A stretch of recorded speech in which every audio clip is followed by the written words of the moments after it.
So we're just going to run through group structures.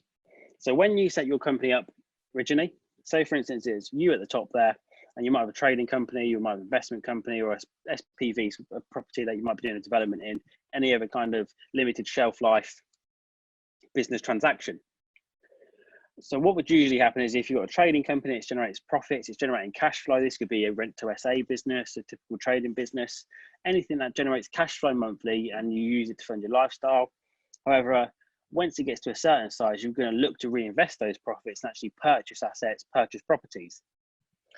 Traditionally, the way this is done, especially for a lot of people, is that they have an investment company. And what the investment company does is it buys the assets, and the way we get the funds from the trading company to the investment company is via a loan. Because if we were to take the money out of the trading company, we would have to pay income tax on that as a dividend or a salary, which you don't want to do. We just want to transfer over. However, this structure has a number of flaws to it. The biggest one is that those loans have to be repaid. If they get written off, it would potentially give rise to a tax charge in the trading company and a loss in the investment company, which would mean overall, given that you own the shares in both of the companies, you would likely be out of pocket a large amount of tax on the loan balance that's repaid. And there are certain other benefits to actually having a group structure in place, as we're going to run through now. So instead of you owning the shares in each of those companies, you actually own the shares in a holding company.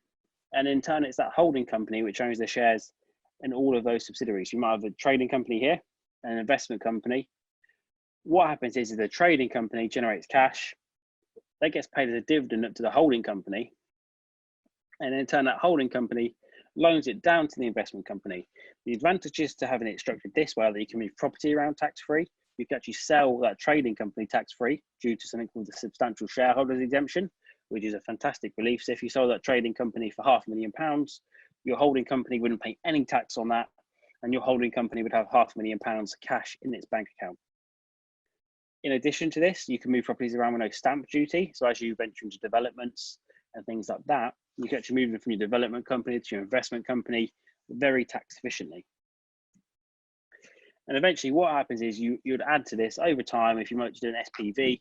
So if you did a single development, for instance, you could set up that SPV and then the money goes back to your holding company as a dividend, and it's very tax efficient and gives you the most post-tax cash to go again. This is kind of how complicated it would get in that you have a holding company, SPVs, joint ventures. But the key here is that you own 100% of the shares in the holding company, and all of your different business interests will actually come off of that holding company. And that's the most tax efficient way to structure it for a lot of people based on their business plan, the amount they want to scale to, and whether it's worthwhile paying that little bit extra to get this set up at the early stages.